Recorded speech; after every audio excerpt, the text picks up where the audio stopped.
So I want to talk a little bit about what kind of range can you expect to get out of these radios, and I did a little test this past weekend where I used a little handheld Baofeng 8 watt radio, super cheap off Amazon. I think the 8 watt version, I think I got it for around $50.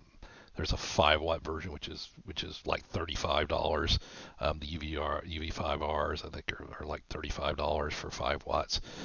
But the idea is you can have your 25 watt mobile radio and your Razor, and you just carry this little handheld Baofeng, and you if somebody doesn't have the radio, you can give it to them, and then they can talk. And especially if you're somebody in your family and you're authorized to use that call sign, then basically you can just set it to a GMRS channel, and you can transmit on 25 watts. So the person can transmit on the 8 watts, and you can get a good range. So I did that this weekend, and so I was out of Superstition, and the general area I was at was kind of this dry lake bed. And what I was able to do is I was able to get out to about 4.5 miles line of sight pretty easily and very clear. So I could hear the Razor no problem because it was transmitting a higher power, but with the mobile radio. But the handheld was obviously the limiter. But I could get out to about 4.5 miles. At about 5 miles, things started getting a little staticky. It started getting choppy.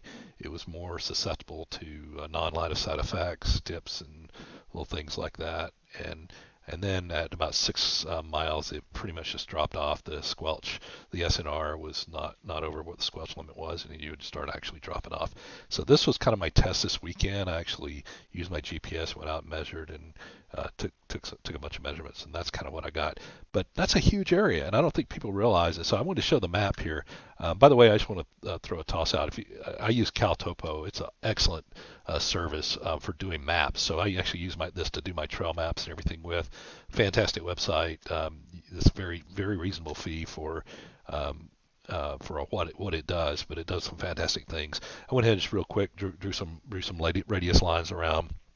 But I want to kind of show you. I mean, this is a huge area, right? So if I zone in, I just want to show you how big a vehicle is. So, this is the dry lake bed here. And as I zoom in, we'll see if we can see some up. So there's some vehicles. So picture yourself as one of these small like Razors, or small vehicle size of a Razor or something.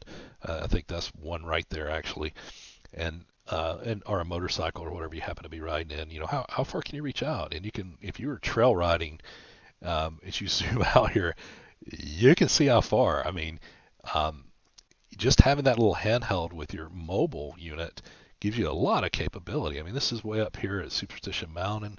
I was able to get up here when I was high. I was actually pretty clear is when I got to this 400 or 500 foot elevation over here. Where things started getting a little more choppy was where I was at the lower elevation out here. But yeah, good coverage. What you did get coverage for was, one of the tests we did is went down here to Sandam, and this is the area called Sandam, and of course you dip down about 200 feet when you go down into this little, we call it the Sandam parking lot. But when you jump down here, and there was absolutely no coverage there with the handheld at all. It was just you weren't line of sight at that frequency. You're not gonna get good transmission. So. But line of sight, this gives you an idea of what you can get with that little Baofeng 8 watt, and like a TYT. I was using the TYT TH8600 in the Razor at 25 watts, which was really effectively only about 22. It's not put out 25; it's more on 22 with the configuration I got and what I was able to measure. So anyway, hope this gives you an idea of kind of the ranges you would expect. If you're doing two mobile mounted radios.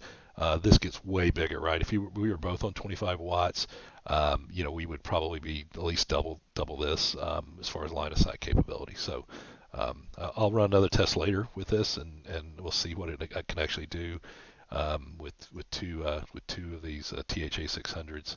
But I'm very pleased with it so far. Very pleased with the coverage and how much it has with just that little handheld Baofeng talking to a mobile mounted cheap $130 TH8600.